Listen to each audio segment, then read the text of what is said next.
Hello and welcome to another video from Publishing Push. In this video, I'm going to talk to you about our publishing checklist. So these are the key items you need, whether you are self-publishing or working with a publisher. These are the checklists. These are the key items you're going to need to have ready. So I'm going to run through those now. The first, of course, is your manuscript. The second is your cover. The third is formatting. The fourth is ISBNs. The fifth are trim sizes. The sixth are the hardback options. The seventh is interior printing. The eighth is paper type. So those are the 8 items on the publishing checklist. I'm now going to run through each of those items in depth, starting with your manuscript. Here we are talking about the final version of your manuscript, the final version that is going to be sent for editing, copy editing, or proofreading. So here are some of the items you need to think about to make sure you've included in your final manuscript. You need to have acknowledgements, you need to have a dedication, you need a contents page, of course. You also need to be thinking about your copyright page. We do have some templates that we can supply to you in order to help you with structuring your copyright page as it should be structured, an introduction, and also an about the author. These are all the items that you should be thinking about and that should be included in the final version of your manuscript. Next, we're going to talk about your cover. So this is item number 2 on the checklist. So for this particular section of the publishing checklist, you need to think about your blurb. So have you written the blurb, the piece of text that is going to go on the back page of your book? This is what sells your book. This is really important. We can give you advice and guidance on this, but it's really important that the initial draft comes from the author, as you know your book intimately and you know best which elements are going to attract readers to your book. A design brief. So what do you want your cover to look like? We will actually send a form. So any authors that work with us, we send them a form and they of course can fill out the key information and provide a brief of what they want on their book cover. Another item to think about is, do you want stock images or do you want a illustrated cover? So by stock images, we mean images that have already been taken, they're readily available, and we can purchase these, or they're either royalty free and we can use them on your cover. If you want a completely custom and illustrated cover, that is of course going to take more time and cost more money, but really important to think about that. Go into a bookshop or go online, have a look at some covers, see what you like the look of, and then you'll know which of the designs you would prefer. Remember to think about the back cover and the spine. So really think about the design of the back cover. You know, the design of the front cover is really what's going to capture people's attention, but the back cover is still really important. Also think about what is going to be on the spine of your book. So also have a think about what you would like featured there. And then think about the finish of your cover. Would you like a matte cover or would you like a gloss cover? So which of the two do you think best suit your book? A top tip is that matte covers are most commonly used with fictional books. Not, of course, all fiction books use matte covers, but it is more common that a fiction book will have a matte cover. Format. So think about the format that you would like your book to be made available. Do you want it available in ebook, paperback, hardback, audiobook? A top tip here is that the more formats you have your book available in, the preferential treatment that will be provided to your book by Amazon and other retailers. So put another way, these retailers like books where they are available in multiple formats, that is rewarded on these platforms, and your book will get more visibility as a result. Number 4 on the checklist are ISBN numbers. We supply all of our authors with Nielsen registered ISBN numbers. So if you're working with us, that is something that we provide. If you are going down another route, then you want to be thinking about making sure you purchase the right ISBN numbers and they are registered in the correct way. If they aren't, it's really going to have a negative impact on the potential distribution for your book. Like I say, we sort all this out and take care of all of this for our authors. Item number 5 on our checklist are trim sizes. This is how big your book will be when it is finished. So what size are you going to choose?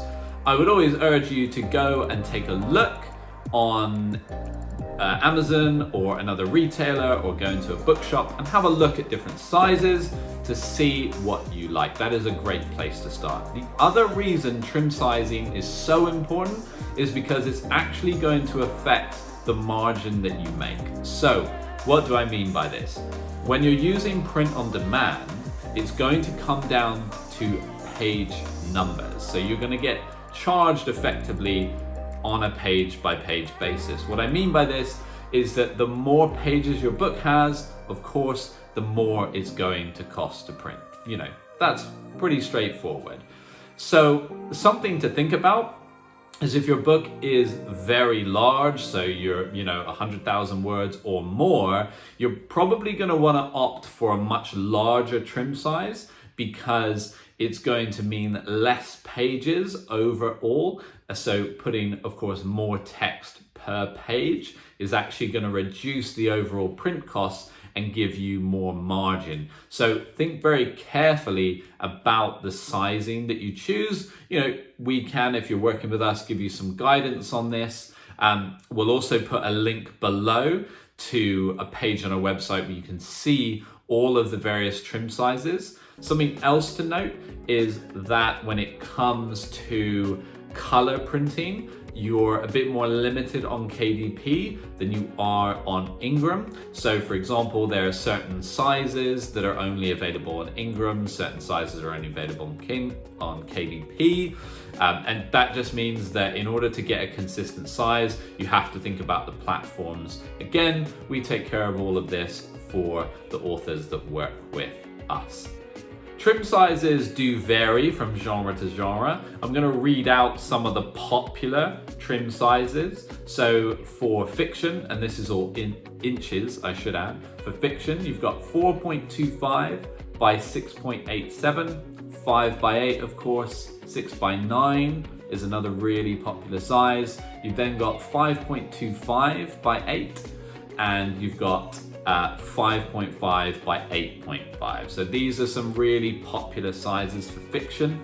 Novellas tend to always be 5 by 8. Again, you don't have to stick to these sizes, but these are some of the common trends. So useful information if you're trying to decide on size. Non-fiction, that tends to be 5.5 by 8.5, 6 by 9, again, another popular one for non-fiction and fiction. And then 7 by 10 is another common size we see used in non-fiction. When it comes to memoirs, they tend to be 5.25 by 8 or 5.5 by 8.5. Children's books, they tend to be 5 by 8, 7 by 10, 8 by 8, 8.5 by 5, or 11 by 8.5. So you see a lot more variation when it comes to children's books. Again, that depends on the age that they're written for. Of course, younger children, they tend to be landscape. There's more images and they're much smaller. So think about that when it comes to the trim size that you're going to choose for your book. Hardback options is number 6 on our checklist. Now, not all sizes are available for hardbacks, and it's also going to depend whether you choose case laminate, jacket case laminate, digital cloth, or more, and then even the color of that digital cloth, so whether you choose a blue or a gray. So you really have to think about all these various options. Again, there's a link below to book sizing, and you can go on a website and you can click and see all the options that are available. Those are hardback options, so have a think about sizing you would like for your hardback, and then also think about, do you want a case laminate? Do you want a jacket case laminate? Digital cloth? Which of these options do you want? And then again, we can look at sizing that's available for those particular options. Checklist item number 7 is the interior print color. So do you just want black and white, or do you want color? And then on top of that, you can have standard color or premium color. Again, of course, color will add cost. So that's going to reduce your margin, or you're going to have to charge more for your book. And again, if you go for premium color over just standard color, that is going to be more costly. And again, you'll have to charge more for the book, or of course it will impact your margin. So really think about the images that you're including in your book. Do this sparingly. If you have a book that's really heavy on images, potentially think about dividing this up into multiple books, or of course be prepared that it's going to cost a lot more to print and supply that book. Black and white printing is of course the most cost effective and will give you the best margin on selling your book. Checklist item number 8 is paper type. So that is quite straightforward. It's either going to be cream paper or white paper. These are the two options that you see in the vast majority of books that you will pick up and purchase at a retailer. Cream paper tends to be most popular with novels and fiction. And then we see that white paper is more commonly used for textbooks and non-fiction. So cream paper, novels and fiction. White paper, more common for textbooks and non-fiction. So think about that when it comes to which option you would like to choose. We hope you have enjoyed this video. Please do like and subscribe, and we will be bringing you many more videos all about self-publishing, publishing, and how to create a successful book.